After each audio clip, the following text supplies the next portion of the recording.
Our episodes deal with serious and often distressing incidents. If you feel at any time you need support, please contact your local crisis centre. For suggested phone numbers for confidential support and for a more detailed list of content warnings, please see the show notes for this episode on your app or on our website.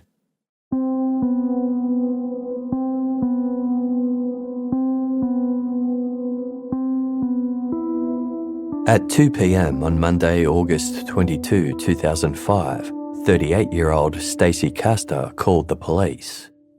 She was the office manager at her husband David's heating and air conditioning business, and he hadn't shown up for work that day. Stacey was concerned because David had been acting erratically lately. Over the weekend, the couple had an argument that culminated in David yelling at Stacey to take the kids and get out.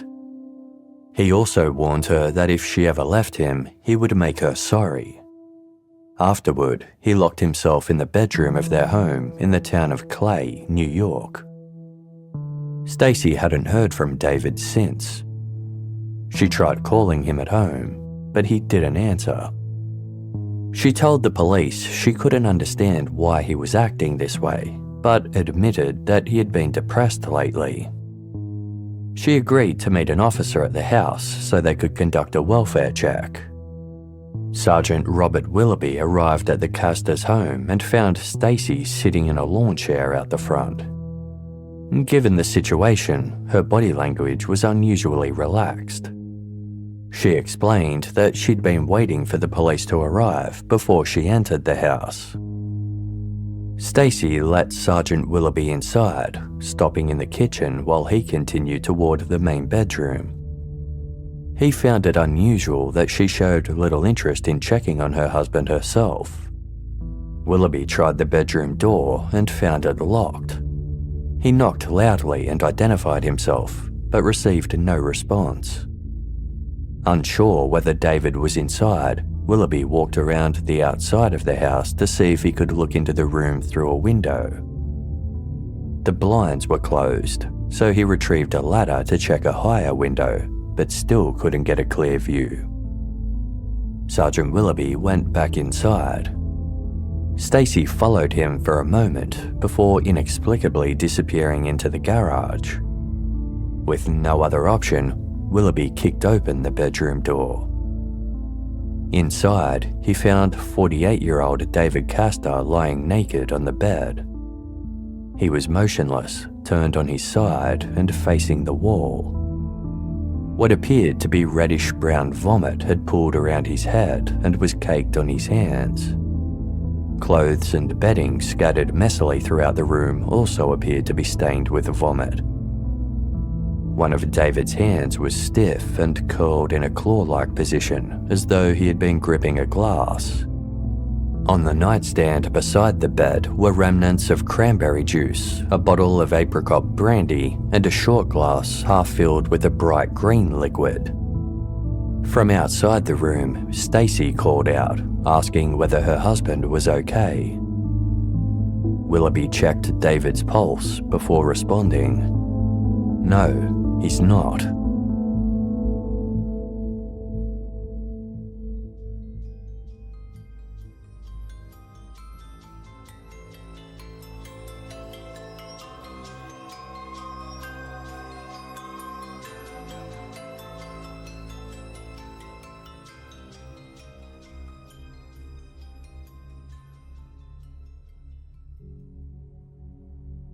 Stacey Castor appeared at the bedroom door, saw her husband on the bed, and screamed. She started yelling hysterically, "Bring him back, bring him back. He's not dead, he's not dead." A forensic examiner who soon arrived at the scene concluded that David Castor had only been deceased for a short time. Mucus dripping from his mouth and nose suggested that he had died from some type of poison. The focus turned to the glass of bright green liquid on his nightstand. It didn't smell like liquor, but appeared to be antifreeze, a liquid used in vehicle cooling systems to regulate engine temperature. A blue plastic bottle of Peak brand antifreeze was discovered on the bedroom floor, partially tucked under the bed frame, directly underneath David's overhanging feet. It appeared that he had consumed the poisonous antifreeze and taken his own life. But something was off about the scene. On the side of the bed closest to the door, a trail of vomit ran down the bare mattress and pooled on the rug below. The bottle of antifreeze was positioned on its side on top of the pooled vomit, but the container itself was notably clean. It appeared as though the bottle had been placed there after David vomited. Even the glass of antifreeze on the nightstand looked remarkably clean, given David's state and the room in general. A loaded shotgun was also found under the bed. Stacey hadn't mentioned it, so the police were surprised to find it.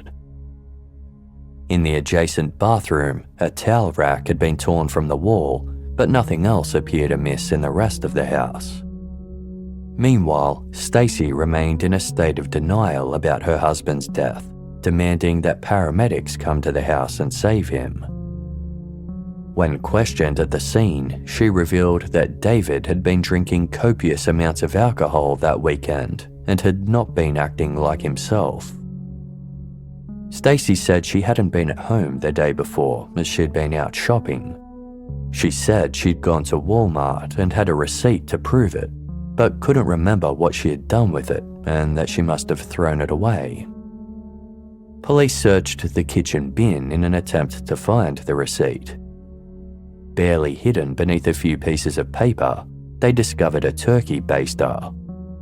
It appeared to be brand new and contained a few small drops of green liquid, confirmed to be antifreeze. Stacey Castor went on to provide an 8-page statement detailing the lead-up to her husband's death. While she appeared shaken, her account was coherent, clear, and highly detailed, not something typically seen in newly widowed people experiencing shock. Simply stating that she had gone to a fast food restaurant wasn't enough. She described pulling into the drive-thru and listed every item she purchased, including the sizes.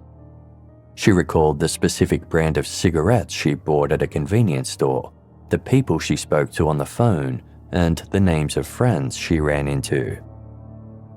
Stacey repeatedly described David as being depressed, anxious, and stressed, something she said was exacerbated by the recent death of his father and business troubles. Referring to David as melancholy by nature, she also claimed he was unhappy with himself and his perceived inadequacies, which led to low self-esteem. According to Stacey, David often lamented that he didn't have long to live. He believed his blood pressure was dangerously high and that he could drop dead any day. Although David often talked about what would happen if he were gone, asking Stacey what she would do and how she would survive, he didn't seem afraid of death itself. What really frightened him was the prospect of a medical episode that would leave him incapacitated. He didn't want his family burdened with his long-term care or medical expenses. While Stacey admitted that she and David were prone to arguments, she said they had become more frequent in the week before his death. Their second wedding anniversary passed without celebration, and she described the relationship as having lost its spark. Stacey even admitted that she had begun seeing another man.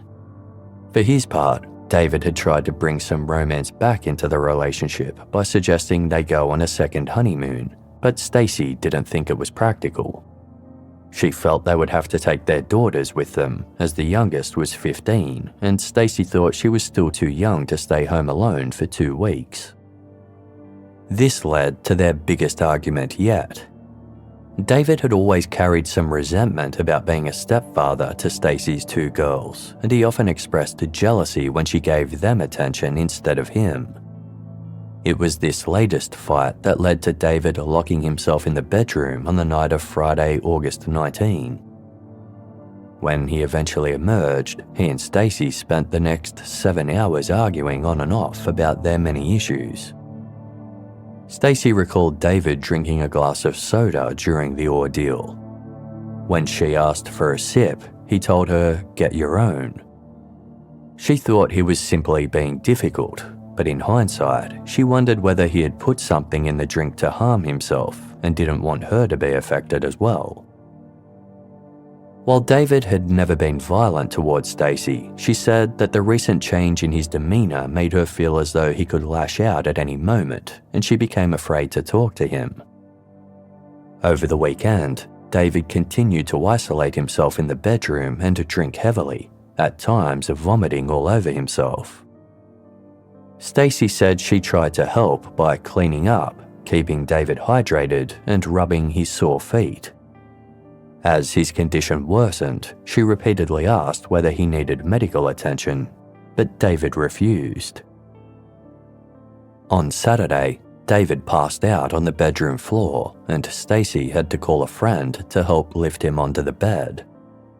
The friend verified this account, stating that David was completely out of it and didn't even recognize him despite having known him for years. Stacey was in and out of the house throughout the day, but said she checked in on David whenever she was home. She also claimed she called him regularly while she was out.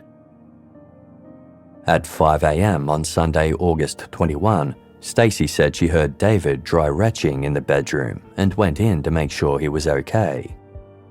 She found him naked and convulsing. He yelled at her to leave him alone and to get the fuck out of the house, ordering her to take her children with her. Stacey shut the door and left the house with her daughters, fearing what David might do if she didn't. It was the last time she saw him alive. To Stacey, it seemed that David wasn't going to stop until he had drunk himself to death. At 7:30 on the morning of Monday, August 22, she went to their shared workplace alone. She gave David time to sort himself out, but as the day wore on and he failed to appear, she began to have a bad feeling. When she was unable to reach him, that's when she decided to call the police. The Castor family's relatives and friends painted a very different picture of David and Stacey's marriage. When the couple had tied the knot 2 years earlier, things had reportedly started well, with David described as treating Stacey like a princess. Aware that people could behave very differently in public than behind closed doors, investigators started looking into David's background for any red flags. There wasn't anything particularly unusual about him. David had lived in the general area all his life and knew a lot of people. He was an avid outdoorsman with lots of hobbies. He particularly enjoyed snowmobiles and motorcycles, interests that Stacey outwardly supported, riding with him as his passenger. As time went on, cracks in David and Stacey's marriage began to show. Most of their issues revolved around Stacey's 2 teenage daughters, Ashley and Bree, who didn't get along with David. Stacey described her husband as having a king of the castle attitude towards her girls. They saw him as dictatorial and resented his lack of patience and his my way or the highway approach. Stacey tried to warn David that the girls wouldn't obey him without question, but he didn't listen. Conflicts and arguments were frequent, especially between David and Ashley, who was more upfront about her feelings. David told others that Ashley was selfish and disrespectful. Ashley openly admitted that she didn't get along with David. He constantly alternated between wanting to be a father figure to her and her sister and not wanting anything to do with them. Ashley and Bree missed their lives with their mother before David came into the picture and resented that he took up most of her time. They had overheard the fiery arguments between the two, which usually took place in the garage in an attempt to keep the girls out of it. Ashley told the police that she didn't see David at all on the weekend before his death, while Bree admitted to opening his bedroom door and seeing him on the floor in his underwear. Regardless of their family issues, The girls were shocked and upset to learn that David had taken his own life. They'd been completely unaware that he was depressed, yet their mother assured them that he was. David Castor's autopsy revealed the presence of microscopic crystals in his kidneys, which confirmed he had consumed a fatal amount of antifreeze. Antifreeze poisoning results in a gradual build-up of symptoms, starting with slurred speech, confusion, poor coordination, nausea, and drowsiness. As the substance is metabolized, it breaks down into highly toxic acids that rapidly attack the body, leading to severe metabolic acidosis, dehydration, abdominal and back pain, and increasing neurological decline. The most serious damage typically emerges in the kidneys, where crystal formation can cause acute renal failure, dramatically reducing urine output and triggering further systemic collapse.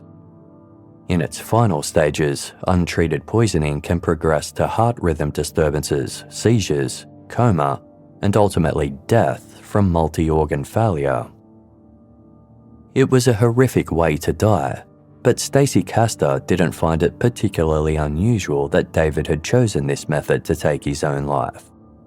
She said they had recently watched an episode of the true crime series 48 Hours, in which a woman killed her two husbands by spiking their food with antifreeze. She and David had seen the episode twice. Given the context, this admission stood out to investigators, but the medical examiner didn't find any signs of foul play and concluded that David had indeed died by suicide. David's loved ones weren't convinced. Given that David worked in the heating and cooling industry and spent a lot of time around cars and motorcycles, he was fully aware of what antifreeze could do. His loved ones didn't believe he would willingly subject himself to such a painful death, and they viewed the entire suicide theory as preposterous. As far as they were concerned, David was a happy man living a life he enjoyed and was far from depressed, let alone suicidal. Even if he was, they questioned why he would choose a slow, torturous death when a loaded shotgun was readily available beneath his bed. They also took issue with the way Stacey portrayed David as an alcoholic. According to those who knew him well, he wasn't a regular drinker and only consumed alcohol on special occasions. From the outset, suspicions lingered that there was more to the story. Not only did the antifreeze bottle and glass in David's bedroom appear unusually clean, almost like they'd been staged, there was also the question of why a turkey baster containing antifreeze was found in the kitchen bin. And why did Stacey call for a welfare check from her office instead of going to the house to check on David first? Investigators were convinced they were dealing with a murder. They presented their suspicions to the medical examiner. While he wasn't convinced enough to change David's cause of death to homicide, he did think there were sufficient grounds to amend it to inconclusive. This opened up further investigative opportunities for police, and evidence taken from the Castor home was promptly sent for testing. A sample of David's blood returned surprising results. At the time of his death, he had very little alcohol in his bloodstream. Samples of his vomit also indicated that he had been sick shortly before his death, rather than continuously vomiting over a 2-day period. These results contradicted Stacey's account of the weekend, in which she described David as consistently binge drinking and repeatedly vomiting. Fingerprints were lifted from the glass containing the antifreeze that David had allegedly drunk from, and an examination revealed they belonged to Stacey. While there could be numerous innocent explanations for her fingerprints being on a drinking glass in her own home, what struck detectives was that none of David's fingerprints were found on the glass. Nor were any discovered on the bottle of antifreeze. A palm print was recovered from the bottle, but investigators were unable to conclusively determine who it belonged to.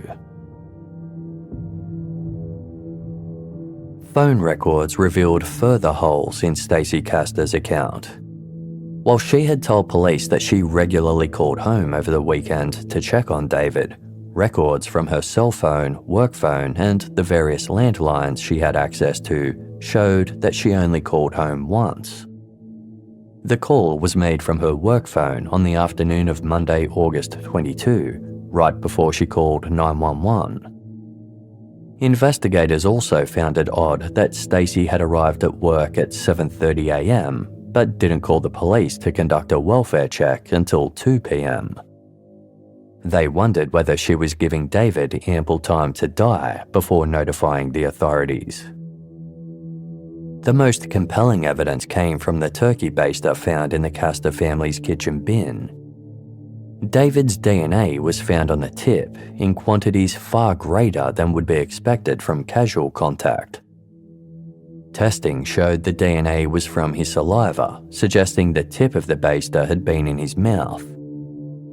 The idea that David had administered antifreeze to himself in this way, especially if he had been as heavily intoxicated as Stacey claimed, seemed far-fetched to investigators.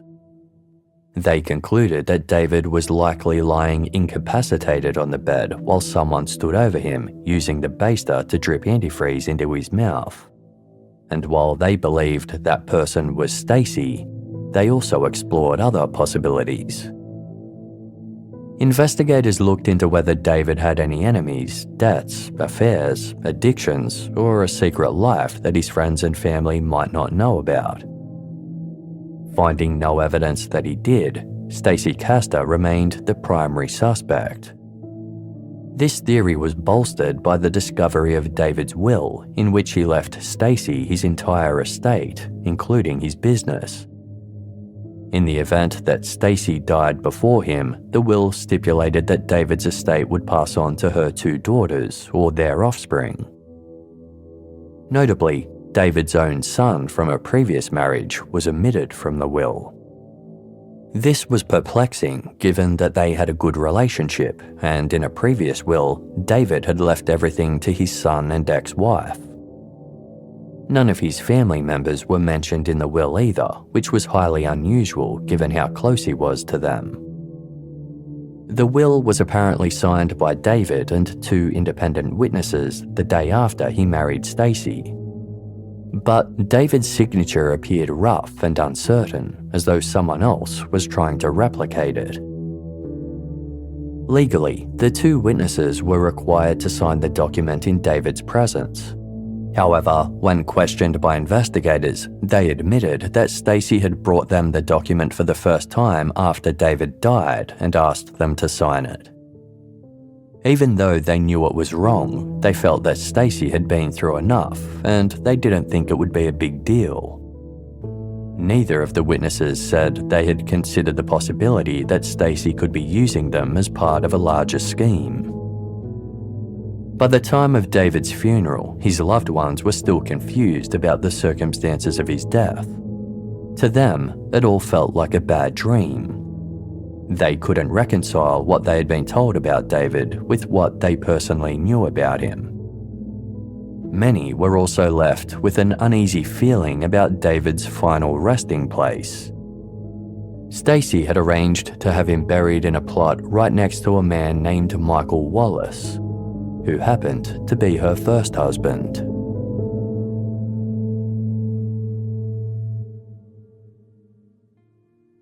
Michael Wallace was introduced to Stacey by mutual friends in 1985. Stacey was in her senior year of high school, and 24-year-old Michael was regarded as the life of the party. She was immediately smitten, and not at all concerned that Michael came with a history. He had spent time in jail for driving while intoxicated, had several children from a previous marriage, and was reportedly abusive to his ex-partner. While Stacey knew that Michael wasn't perfect, she viewed him as a big-hearted guy who would do anything for anybody. Stacey said she knew she wanted a future with Michael within 5 minutes of meeting him. A whirlwind romance ensued, and Stacey thought of Michael as the love of her life. But when she became pregnant at 19, Michael wasn't willing to commit. The pair separated before Stacey gave birth to their daughter, Ashley. Stacey focused her attention on her baby, feeling that her purpose was to take care of her. In time, Michael and Stacey reconnected, and to Stacey's delight, he proposed. With their rocky start behind them, they became inseparable. Others recalled how joyful Stacey was at the time, saying that with Michael, she was the happiest she had ever been. She spoke about him as though he were a Hollywood movie star. She didn't even mind Michael remaining close to his first wife and other children, inviting them to parties and events. Michael appeared to be a changed man. While his ex-wife reported that he had been abusive to her in the past, she noted that he didn't display the same temperament with Stacey, who came across as being in charge in the relationship. In her words, Stacey had tamed Mike. But although Michael had become a more settled family man, he was unable to leave his partying ways behind. He still occasionally drank and used drugs, issues he had dealt with throughout his life, which sometimes brought out the worst in him. But at his core, Stacey still considered Michael to be a good man, and to those close to them agreed that he adored Stacey. While they disagreed at times, the first few years of the Wallace marriage were good. 3 years in, Stacey gave birth to the couple's second daughter, Bree. Michael took to Bree immediately, considering her his little angel. As Bree quickly became Michael's favourite, his oldest daughter Ashley started to receive less attention from him. Stacey noticed and stepped in to fill the gap, spending as much time with Ashley as she could. They formed a strong bond that Stacey described as going beyond mother and daughter to that of best friends. While Ashley felt the same way, she didn't entirely agree with how her relationship with Michael was perceived. She didn't recall ever feeling rejected by him and remembered her childhood with him fondly. Throughout this time, Stacey was employed as an ambulance dispatcher and Michael worked as a mechanic. They didn't have much money, but they were comfortable. From the outside, the 4-member Wallace family appeared to be a normal, functional unit. But by the time Stacey and Michael had been married a decade, the dynamic between them had shifted, with accusations of infidelity on both sides. Stacey confided in a friend that she was considering divorce, but always had reasons for not going through with it. Then, in late 1999, Michael began to get sick. He told a doctor that he felt like he was constantly drunk, even though he hadn't been drinking. He described feeling dizzy and recalled one instance where he couldn't stand up from the toilet. Tests ruled out low blood pressure, infection, and diabetes, but no clear cause was found. As time wore on, Michael's condition worsened. He developed a hacking cough, became short of breath and bloated, and his skin turned dark purple. He complained of shoulder and back pain and had no energy. Doctors still couldn't figure out what was wrong with him, but others suspected heart disease. Perhaps his lifestyle was finally catching up with him. On Tuesday, January 11, 2000, 12-year-old Ashley recalled seeing her father lying listlessly on the couch and making unusual movements. At one point, one of his arms shot up into the air, then held out to the side before dropping back down. Ashley went to pick up her younger sister Bree from school, and when they returned home, there was an ambulance in the driveway. Their mother came out and told them to go wait at a neighbour's house. They were later told that their father had died. Michael Wallace's death was presumed to have been the result of a heart attack, with the shoulder and back pain he reported being seen as a warning sign. However, it was never confirmed because Stacey didn't request an autopsy. At Michael's funeral, attendees were struck by how stoic she seemed. In fact, no one recalled seeing her cry at all. In their view, she didn't present as a typical grieving widow. Even Ashley and Bree noticed their mother's unshakable composure, though they assumed she was just trying to stay strong for them. Stacey explained that she had intentionally chosen to remain calm in the face of tragedy as an example for her daughters. She didn't want to act like a widow, but a mother, which was her priority. Others were impressed and admired her strength.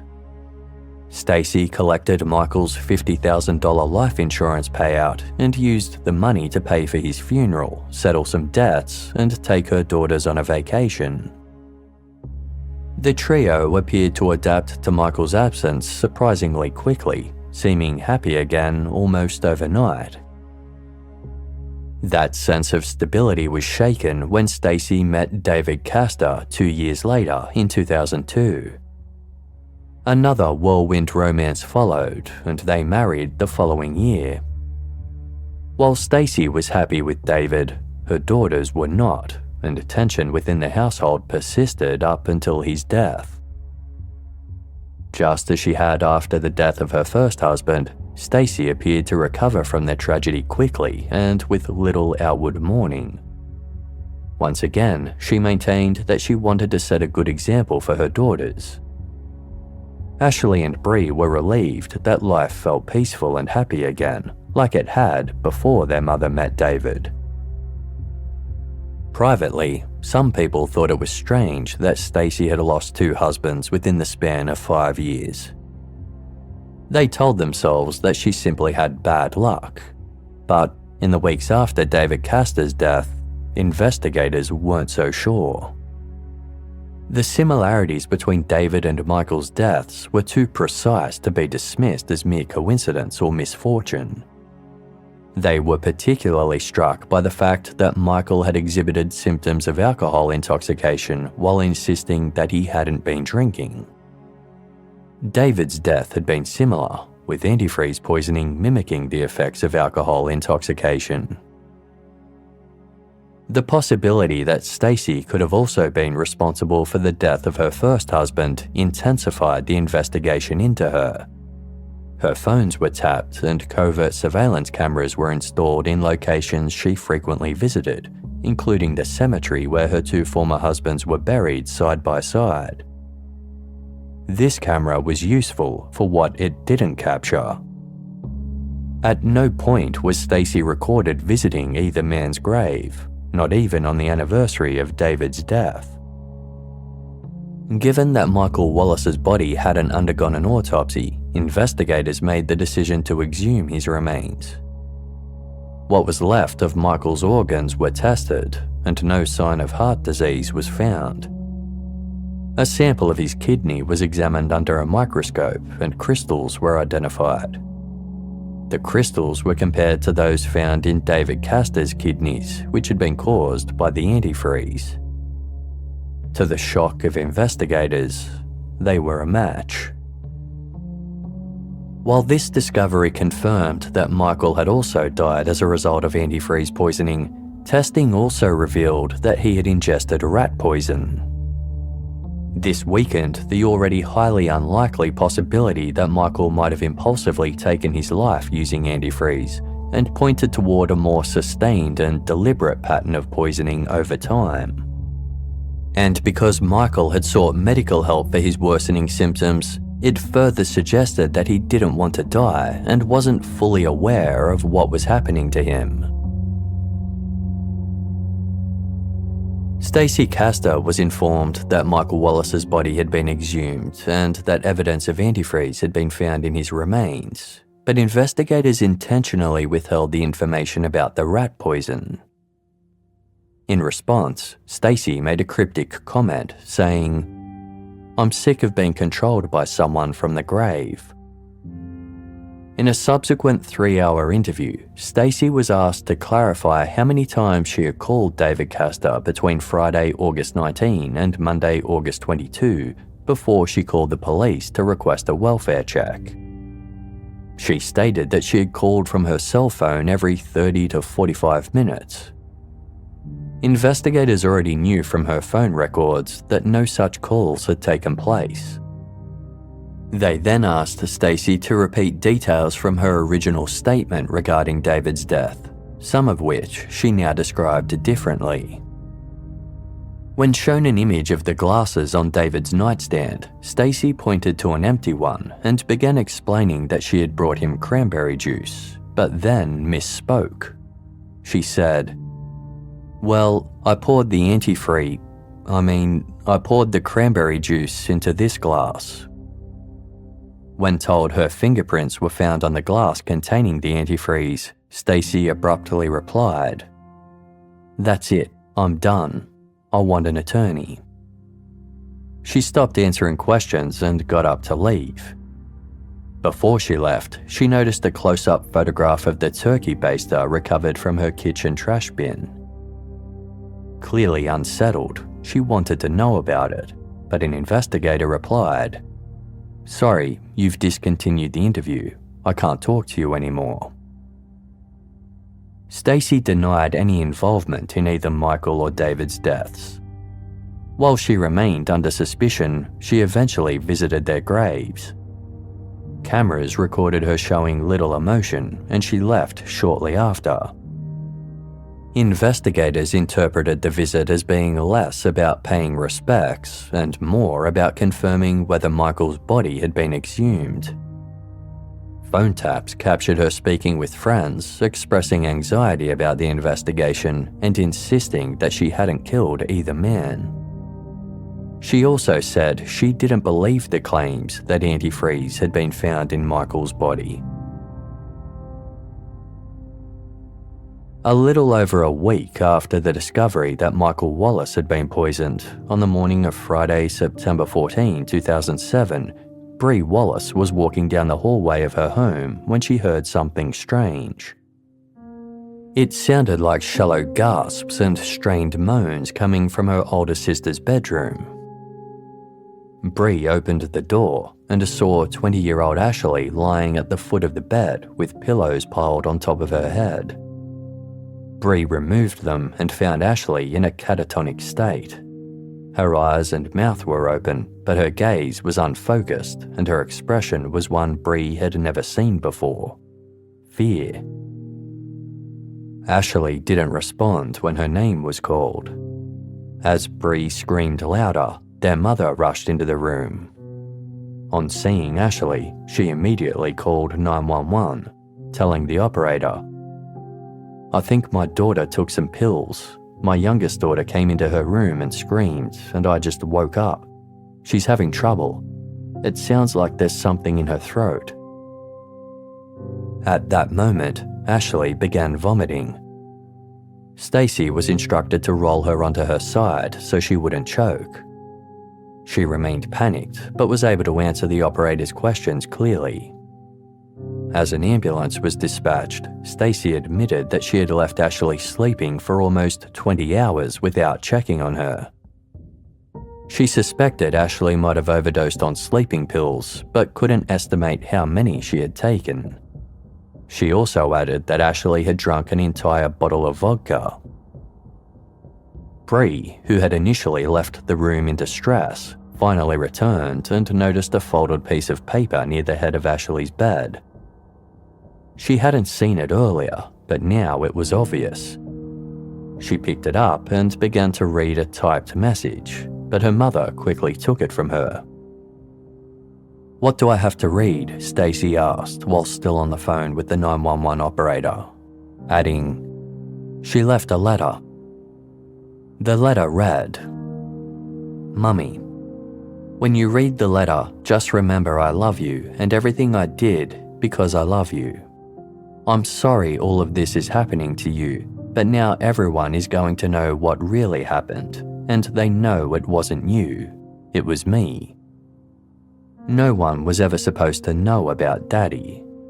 I told you when Daddy died it was all my fault, and Daddy was doing things you never knew about.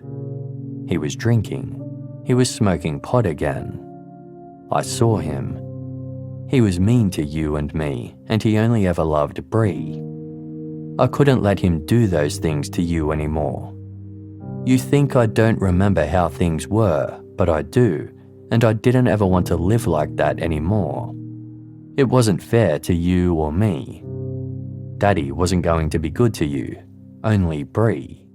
I couldn't stand it anymore. The cops said there was antifreeze in Daddy's body, but did they tell anyone about the rat poison too? When I got home from school that day, I knew what was going on.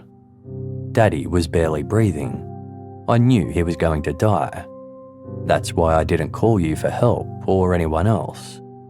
I wanted to make sure he couldn't be mean to you or me anymore.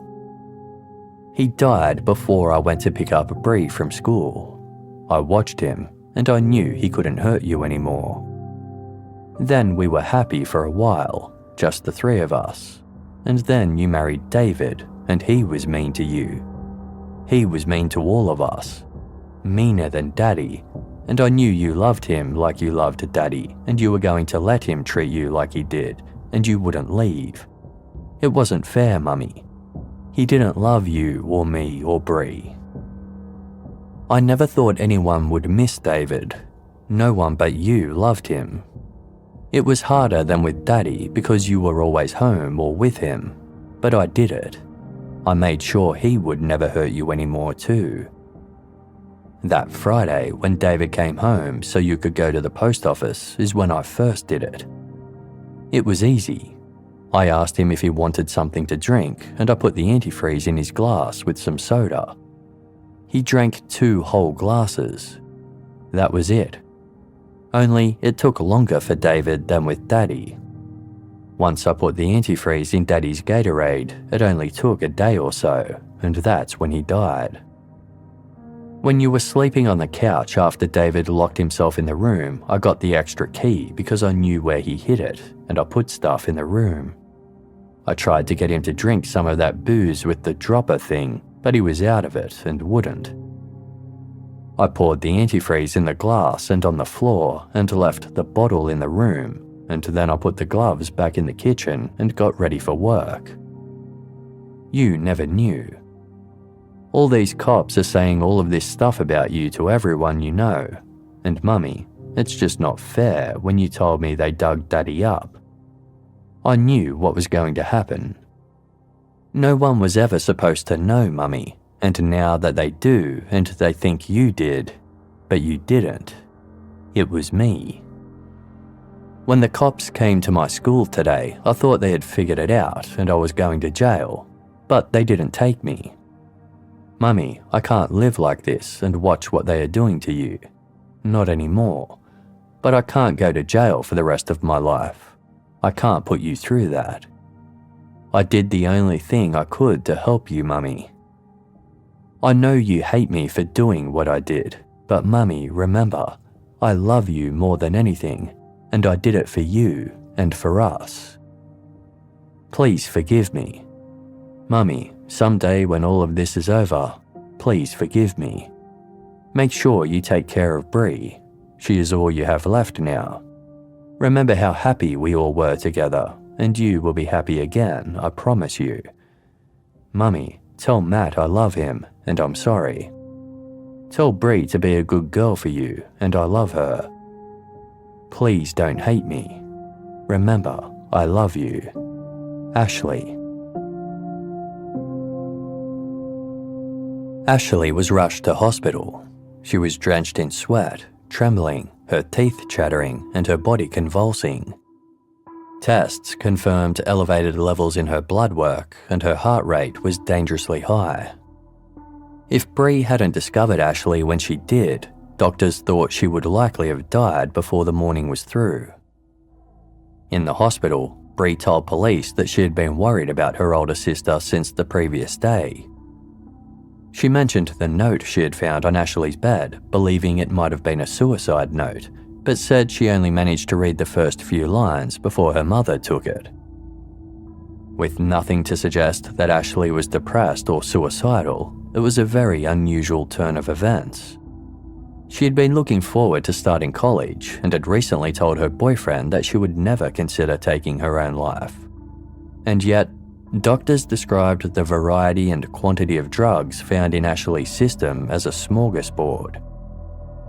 She was found to have consumed over 60 sleeping pills and painkillers.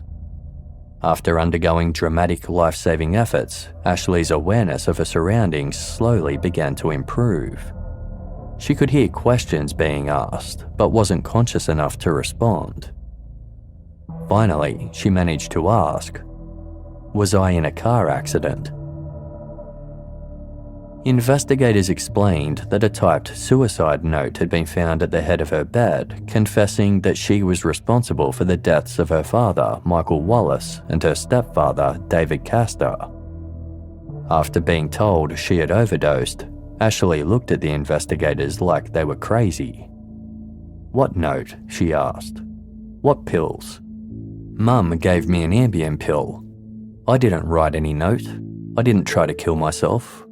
Why would I?" Ashley was shown her purported suicide note. She maintained that she had never seen it before. Outside the room, when Bree and Stacey Wallace were informed that Ashley was going to survive, Stacey became increasingly focused on gaining access to her daughter. She told investigators and hospital staff that it was wrong to separate a mother from her sick child. When she was denied, her agitation increased. On the other side of the door, Ashley was beginning to recall the events leading up to her hospitalization. As she remembered the foul-tasting alcohol her mother had encouraged her to drink, it became clear to her that something was very wrong.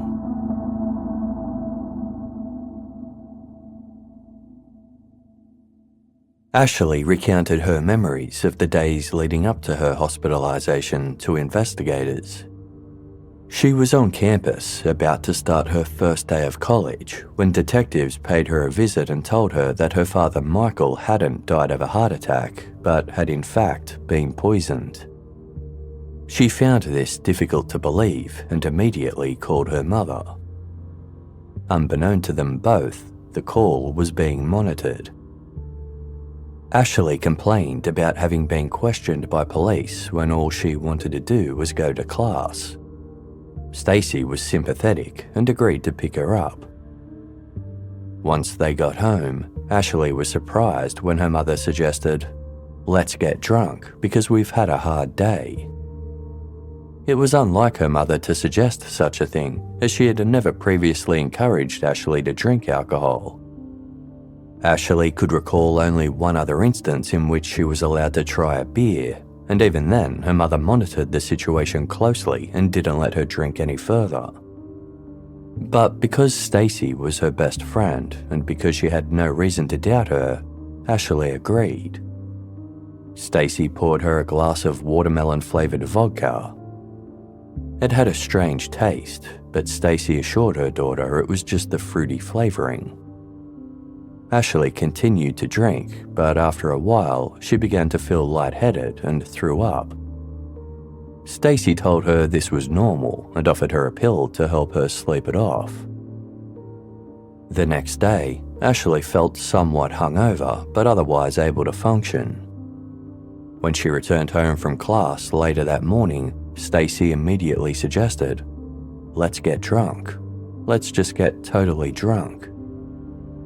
It wasn't even midday, but Stacey was insistent. She sent Ashley out of the room to do some chores. When she returned, a vodka cocktail was waiting for her in a large cup with a straw. It looked unusual, with the chalky material floating in it. Stacey encouraged her to stir it, saying it contained vodka, orange juice, and soda. Ashley stirred it and took a sip, but found the drink unpleasant and gagged. The taste was so foul that she couldn't bring herself to take another sip, saying, "I can't drink this, it doesn't taste good." Stacey replied that there was likely too much vodka in it and encouraged her to try again, showing her how to place the straw further back in her throat to avoid tasting the alcohol. Ashley followed her instruction and finished the whole cup. Shortly after, she began to feel unwell again. She felt as though she was in a tunnel and went to her room to lie down.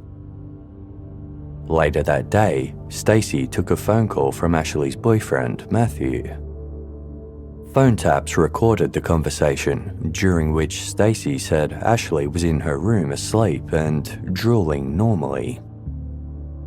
Later that night, Matthew went to the Castor family home. From outside, he noticed Ashley's room was dark and repeatedly called her cell phone. Eventually, Stacey answered. Matthew was surprised, as this had never happened before. Stacey told him to call back on the landline, apparently unaware it was being monitored.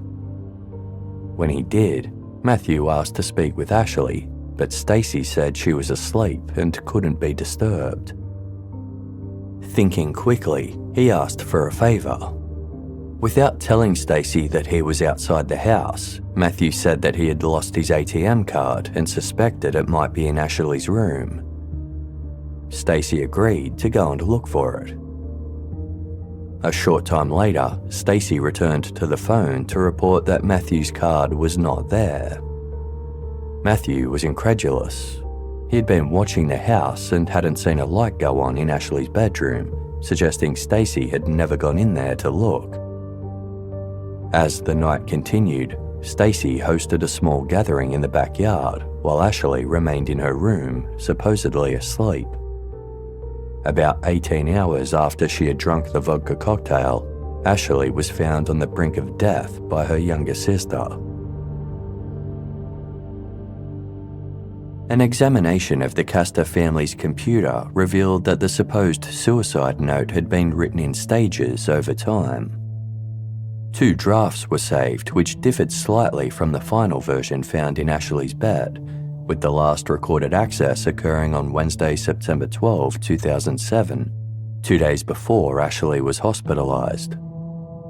This coincided with the day Ashley was questioned by police and told that her father had been poisoned. The emerging story was that after realizing police had discovered Michael Wallace had been murdered, Ashley knew the jig was up and decided to take her own life.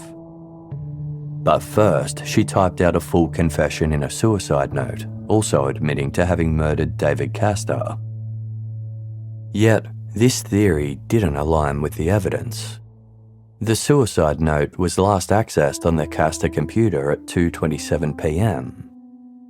At that time, Ashley was in class on campus. Stacey, however, was at home.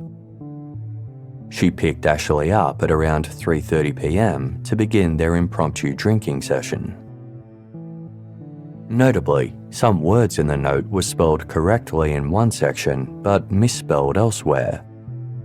This suggested that the author had deliberately dumbed down the content in order to distance themselves from it, but had done so inconsistently. It was also striking that the letter focused less on Ashley's apparent guilt or remorse, which were typically the central themes of a suicide note, and more on asserting Stacey's complete innocence in Michael and David's deaths. This point was repeated at least 14 different ways throughout. But it was the mention of rat poison that really intrigued investigators. The rat poison had been discovered in Michael's system after his body was exhumed, but authorities had deliberately kept that detail under wraps. It was information only his killer could have known, and meant that whoever had written the note was the one who had killed Michael Wallace. In the note, the word antifreeze was misspelled as antifree.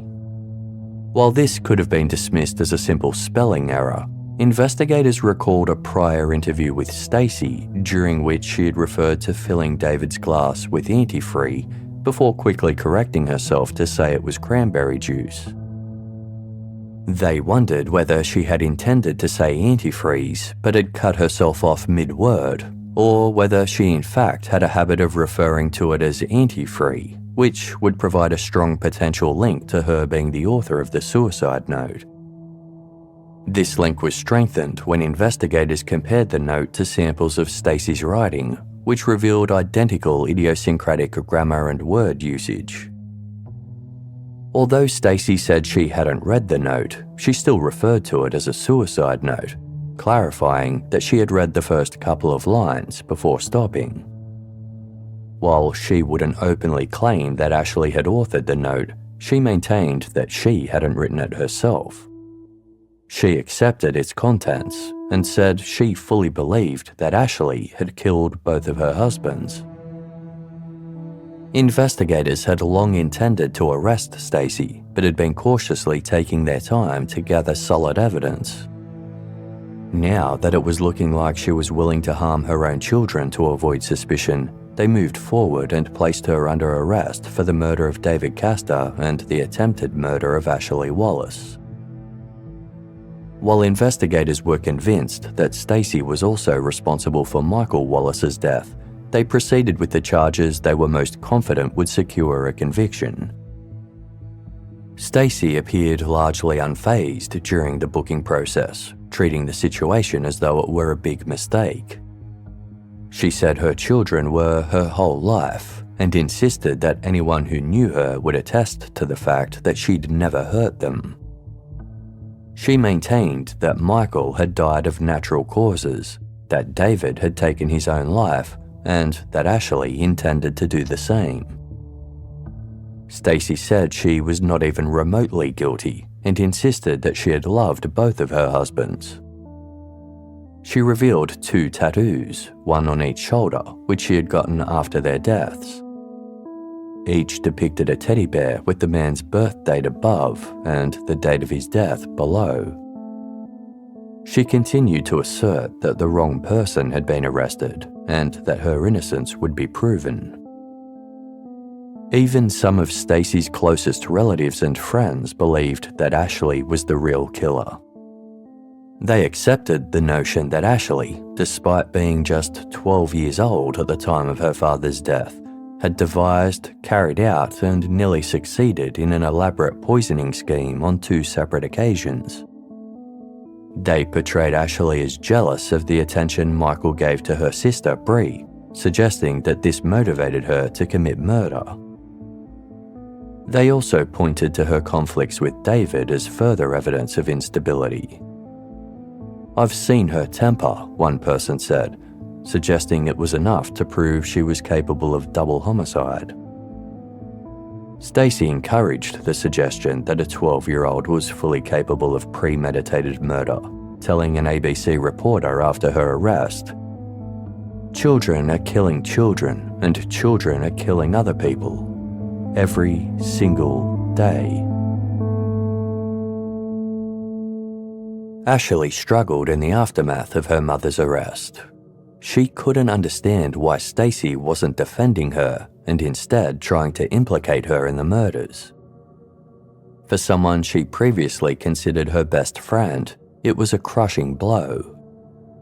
"I would have done anything for her," Ashley said. "She tried to kill me instead." When she was discharged from hospital, reporters asked her how she felt after her suicide attempt. Ashley pushed back, clarifying that she hadn't tried to kill herself and that her mother had drugged her. When asked why her mother would do such a thing, Ashley responded, "She must have been looking for an easy way out." The mother versus daughter narrative made for compelling tabloid coverage, with both women steadfastly claiming they were being framed by the other. While the ordeal took a heavy toll on Ashley, Stacey appeared to cope well, showing little visible emotion. She seemed unfazed that neither of her daughters reached out to her in custody awaiting trial, convinced that they would eventually reconcile, even though both Ashley and Bree were vocal about wanting nothing to do with her. By the time Stacey faced a jury in January 2009, she had been hit with an additional charge relating to David's fraudulent will. The defense fought hard to maintain her innocence, arguing that the simplest explanation was the correct one, that Ashley's suicide note was genuine and she had written it herself. They didn't shy away from the implication, stating, "The guilty person is Ashley Wallace and not Stacey Castor." The suggestion that Ashley was the killer formed the crux of the defense's case. They framed the case against Stacey as a miscarriage of justice, arguing that the evidence against her was purely circumstantial and based on an assembly of guesses and theories. They accused police of having decided on Stacey's guilt from the outset, arguing that this bias meant they hadn't properly considered alternative explanations. After all, they had bugged Stacey's phone and kept her under surveillance, but didn't do that to Ashley. While they acknowledged it would be disingenuous to suggest that none of the evidence raised suspicion against Stacey, they maintained that if she was the killer, there were certain things about the case that didn't fit, adding, "On the flip side of that, you will say that the evidence makes sense only if Ashley Wallace is the killer." More importantly, they claimed there was nothing that definitively excluded Ashley, whom they described as spoiled and ungrateful, and asserted she had every opportunity to do everything she claimed in the letter. Ashley Wallace testified at her mother's trial, marking the first time the pair had been in the same room since Ashley was hospitalised. She didn't make eye contact with her mother once during her 3-hour testimony. Ashley maintained that she loved her father Michael and that they had a good relationship. While she admitted she didn't like David very much, she said she had cut him some slack just before he died and that things weren't as tense between them because she was working most of the time.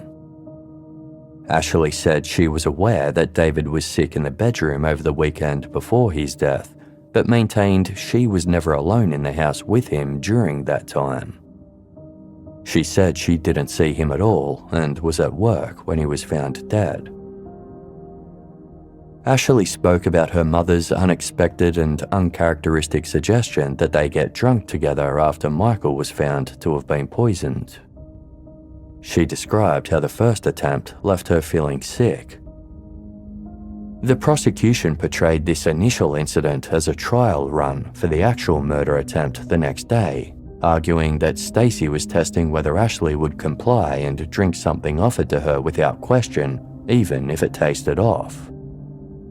Asked why she drank the drink her mother gave her even though it tasted awful, Ashley said, "Because I trusted her." She denied attempting to take her own life, and when asked if she had poisoned her father or stepfather with antifreeze, she firmly replied, "No, I did not." The defense worked to suggest that Ashley had a motive to carry out the murders. They pointed out that she knew that her father had alcohol and drug issues that impacted the family. They also highlighted her tumultuous relationship with David and her awareness that he frequently argued with her mother, but went further by alleging that David had molested Ashley when she was 13 years old.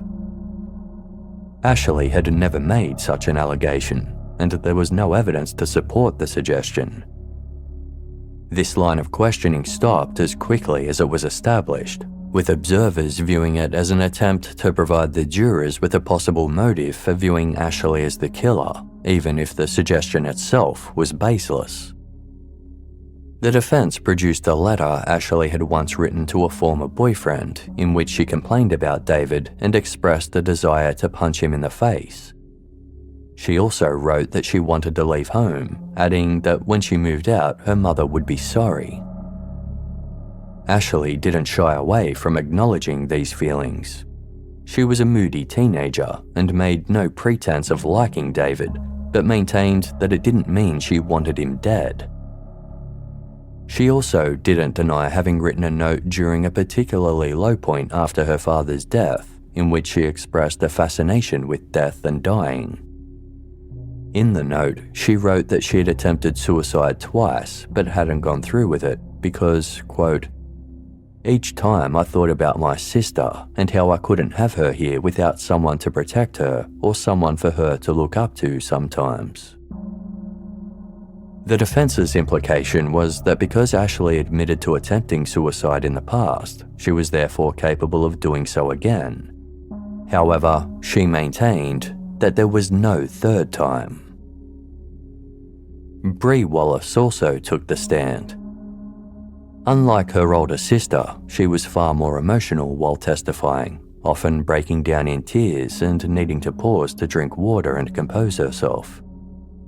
She spoke of the morning she found Ashley on the brink of death, saying she had wanted to check on her the previous evening, but Stacey said to leave her alone.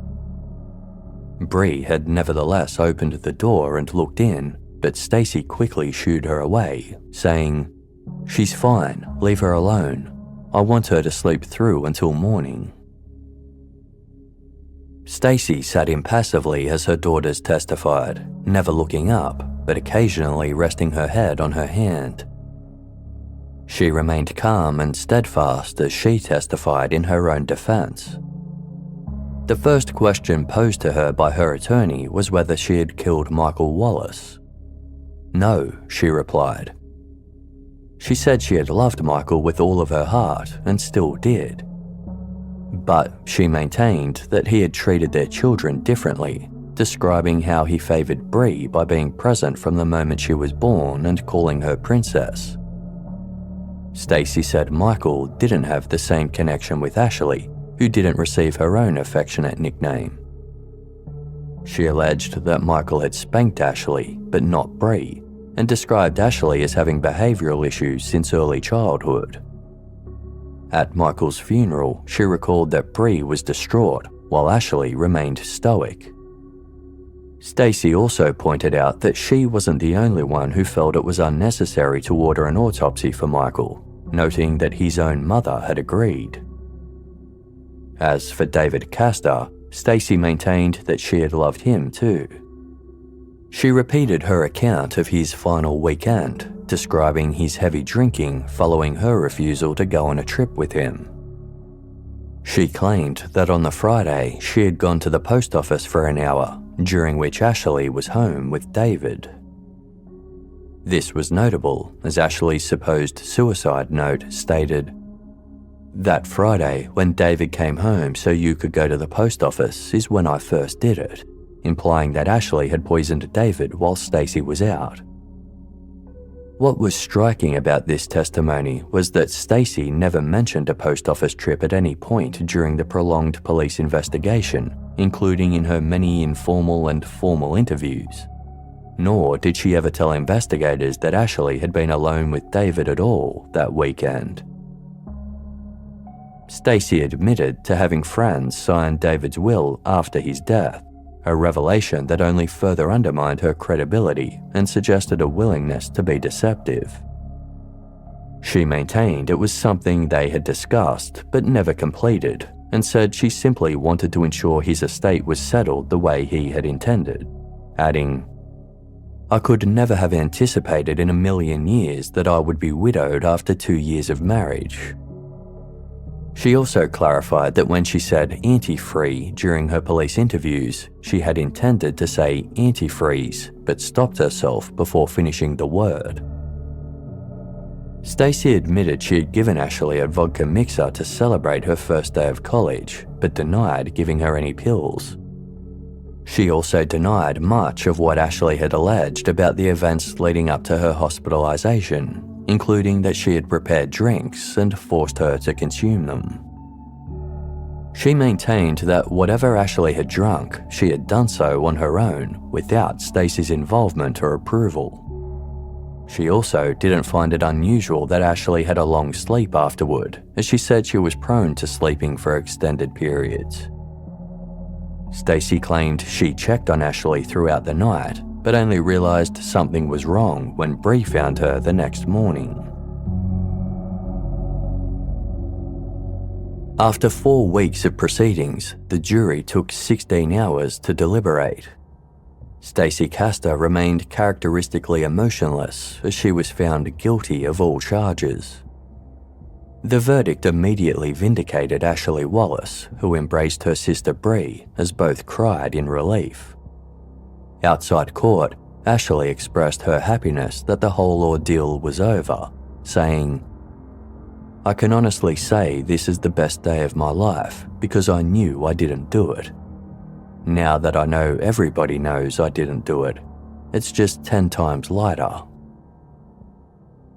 While Bree admitted she felt sympathy for her mother, she added, "I was happy they decided she was guilty, because we all knew that was true." When asked if the sisters would ever be able to move on, Ashley said, "I already have. We already have." As for whether they would ever speak to their mother again, Ashley said, "I don't want to talk to her ever again. I really don't. I really have nothing to say to her. I'm glad she'll be away for a very long time and she can't hurt anybody ever again." In post-trial interviews, jurors revealed that they hadn't found Stacey credible. Combined with the fact that she had the most access to both victims, this ultimately solidified their guilty verdict. Victim impact statements were read at Stacey's sentencing hearing. David Castor's son, David Jr., described his father as someone who worked hard and played hard and who loved life and still had so much ahead of him. He was traumatized by hearing how antifreeze had slowly and painfully shut his father's body down. Seeing photographs of him naked in his own vomit, knowing the pain he endured, was devastating. But having to listen to Stacey deny and slander him after his death was even worse. The allegations that his father was a pedophile were particularly egregious. "Let me set one thing straight," David Jr. said. "My father was a good man with a moral compass that pointed north." He said his father's murder had caused a chain reaction of pain to everyone's life that he touched, and described Stacey as standing at the top of a ladder in which each rung represents a growing level of evil. He also expressed sympathy for the ordeal Stacey had put Ashley and Bree through, while praising the strength the sisters had shown throughout the trial. With Bree by her side, Ashley said she was still burdened by the question of why her mother had done what she did, but accepted that she might never get an answer. She detailed the lives her mother had ruined, not only Michael and David's, but also those of their loved ones, as well as her own and her sisters. She spoke of how Stacey had forced family and friends to pick sides, and described her anxiety about whether the jury would believe her. Ashley continued to feel conflicted about her mother, admitting she both loved and hated her. "That bothers me," she said. "It's so confusing. I never knew what hate was until now." More than anything, Ashley said she wanted her mother to apologize for everything, including the lies. Accepting that it was unlikely ever to come, Ashley promised not to shed any more tears over it. "As horrible as it makes me feel," she concluded, "this is goodbye, Mum. As hard as you tried, I survived, and I will survive, because now I am surrounded by people who love me." The district attorney urged the judge to impose the maximum sentence on Stacey. She highlighted Stacey's callous conduct, including how she continued to socialize in her backyard with friends as her daughter lay in bed fighting for her life from the overdose she had given her. "She is cold, calculating, and without any human emotion for what she has done," the DA said. "Human life is sacred. Stacey Castor places no value on human life, not even her own flesh and blood. To Stacey Castor, human beings are disposable." The judge, who admitted to seeing all types of killers during his 3-decade career, called Stacey a first. He had never seen a mother who was willing to sacrifice her own child's life in order to direct suspicion away from herself, remarking, "I have to say, Mrs. Castor, that you are in a class all by yourself. Unlike many defendants who pass through my courtroom, you're not just a danger to the general public, you're a danger to the people who love you and are closest to you. I believe that the sentence that I'm about to impose will remove that danger once and for all." Stacey Castor was sentenced to 25 years to life for the attempted murder of Ashley Wallace. She was given the same sentence for the murder of David Castor. She would have to serve over 51 years behind bars before being eligible for parole, with her earliest possible release date being June 2055, a month shy of her 88th birthday. In 2009, Stacey Castor agreed to be interviewed for a 2-hour special for ABC's award-winning TV program 2020. In it, she continued to profess her innocence and accuse Ashley of knowing what really happened. A forensic psychiatrist told 2020 that offenders like Stacey tend to deny until the bitter end, and that she would likely never admit guilt. Stacey chose not to be evaluated by a psychiatrist for the purpose of her trial, which would have opened the door to a potential mental health defense. As such, she hasn't been officially diagnosed with anything that might shed light on why an otherwise seemingly normal functioning wife and mother would not only kill 2 husbands she professed to love dearly, but also attempt to implicate the daughter she claimed to be her best friend. The closest suggested motive is financial, but in Michael's case, he was not a wealthy man. David did have a successful business, though he still faced financial difficulties, and his $50,000 life insurance payout was not considered exorbitant. Stacey Castor was never found legally responsible for the death of her first husband, but investigators remained convinced she was responsible and ultimately closed the case on that basis.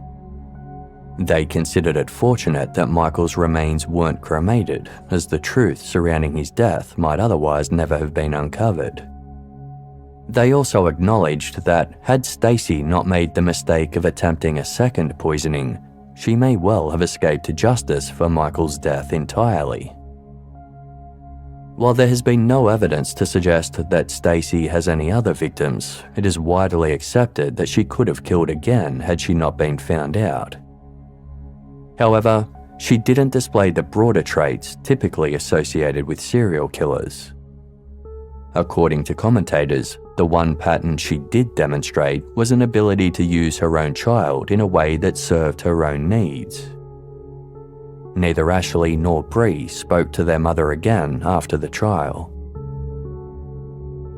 At 6:48 a.m. on Saturday, June 11, 2016, 7.5 years into her prison sentence, 48-year-old Stacey Castor was found dead in her prison cell.